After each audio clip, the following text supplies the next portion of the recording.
तेज धमाकों से बेरूत में भीषण तबाही मच गई। बड़े धमाके के साथ विकराल आग धमाके की चपेट में आई है कई इमारतें। ये देखिए आप,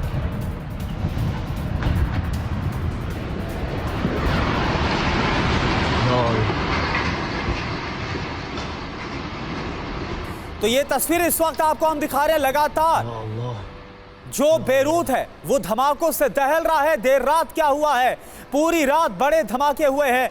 तेज धमाकों से बेरूत में भीषण तबाही मची है। बड़े धमाके के साथ ये देखिए आग का गोला आपको बनता हुआ नजर आ रहा है और ये जानकारी है कि कई लोग इसमें मारे गए।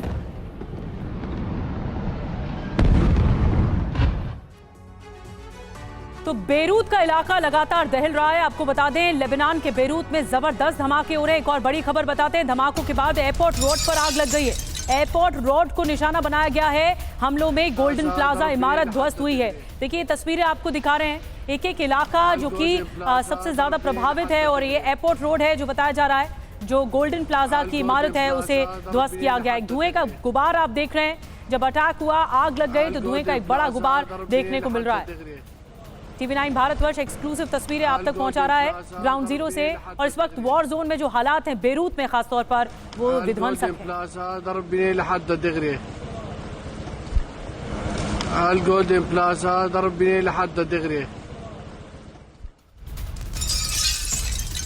और एक और बड़ी खबर दक्षिणी लेबनान से, जहां पर इजरायली डिफेंस फोर्स कमांडोज का प्रहार हुआ। हिजबुल्लाह के गढ़ में ग्राउंड ऑपरेशन और तेज कर दिया गया है। कमांडो ब्रिगेड चुन चुनकर हमलों को अंजाम दे रही है।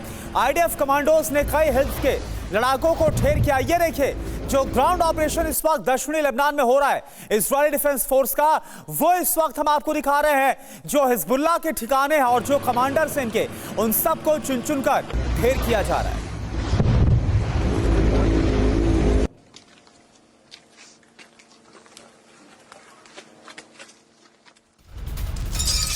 और एक और बड़ी खबर इस बीच बता दें, IDF ने ईरान पर हमलों की तैयारी पूरी कर दी है। किसी भी वक्त ईरान पर बड़े हमले हो सकते हैं। इजरायल डिफेंस फोर्स ने रणनीति बना ली है और सभी मोर्चों पर अलर्ट भी जारी कर दिया है। कैबिनेट से भी हमलों की मंजूरी मिल गई है। जो इजरायल की कैबिनेट है, अब कभी भी अटैक हो सकता है और डायरेक्ट अटैक हो सकता है ईरान पर। ईरान को जवाब दिया जा सकता है इजरायल की ओर से। ईरान के मिसाइल अटैक के बाद इजरायल का ये जवाब हो सकता है और कैबिनेट से भी इसकी मंजूरी मिल गई है।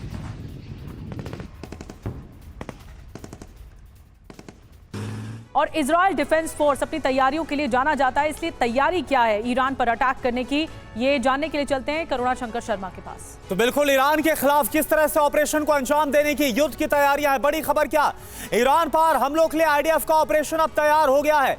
और साथ ही क्या जानकारी, इजरायल की सिक्योरिटी कैबिनेट ने हमले की मंजूरी दे दी है, रजामंदी है। रणनीति क्या है, रेडी टू अटैक मोड में सभी एयरबेस को रख दिया गया है। ईरान में टारगेट क्या क्या हो सकता है, न्यूक्लियर साइट्स पर जो बम की बारिश है वो हो सकती है। इसके अलावा बैलिस्टिक मिसाइल के लिए टारगेट सेट कर दिया गया है रणनीति के तहत।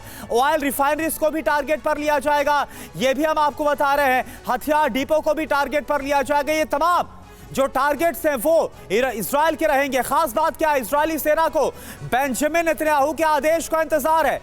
अब बस एक ग्रीन सिग्नल मिलना है और नेतन्याहू किसी भी वक्त हमले का बटन दबा सकते हैं, क्योंकि जो सुरक्षा कैबिनेट है उसकी मंजूरी मिल चुकी है। वीके दत्ता सर, मेरा सवाल आपसे है, एक बात ये आप समझाइए कि 7 अक्टूबर की वो तारीख है, ये माना जा रहा था कि उससे पहले अपने तमाम दुश्मनों का खात्मा इजराइल कर लेना चाहता और काफी हद तक कामयाबी भी इजराइल को मिली। और अब क्या आपको लग रहा है कि 7 अक्टूबर वो तारीख हो सकती है जब ईरान के खिलाफ कुछ बहुत बड़ा फैसला इजराइल की तरफ से लिया जा सकता है?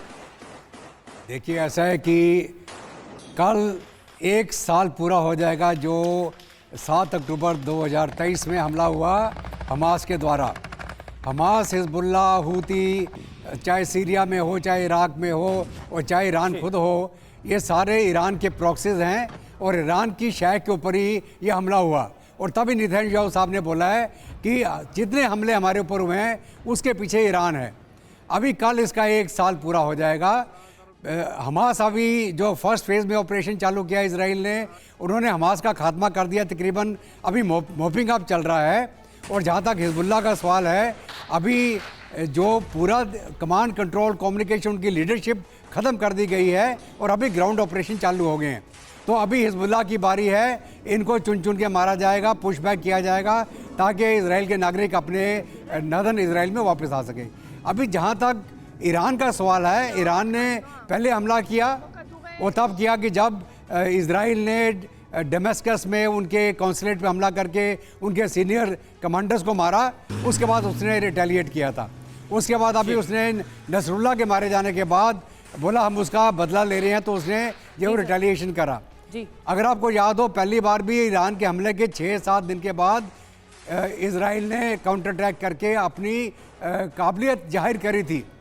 और अभी जो टारगेट किया ईरान ने, उसका बिल्कुल इमेज या मिरर इमेज के मुताबिक उसको रिटेलिएट किया जाएगा। हालांकि मानना तो ये है, और ये लोगों का ये भी मतलब जो अगर यूएस और इजराइल की बात करें, उनका तो यही टारगेट रहेगा कि हम ईरान की न्यूक्लियर कैपेबिलिटी को ख़त्म कर दें। लेकिन जो हमारे बाइडन साहब हैं, वो हमेशा वार्न करते जा रहे हैं इजराइल को कि आप न्यूक्लियर टारगेट मत करना, आप न्यूक्लियर फैसिलिटी को टारगेट मत करना। अगर उसको नहीं टारगेट करना तो क्या टारगेट किया जाएगा? इनका ईरान के अंदर कमांड कंट्रोल, इनके एयरफोर्स, इनके मिसाइल स्टेशंस, इनके ऑयल इंस्टॉलेशंस, इनके स्टोरेज डिपोज। और दत्ता सर, जब ईरान का जब मोटिव क्लियर है कि वो तबाही चाहता है, तो फिर इजराइल क्यों रुकेगा?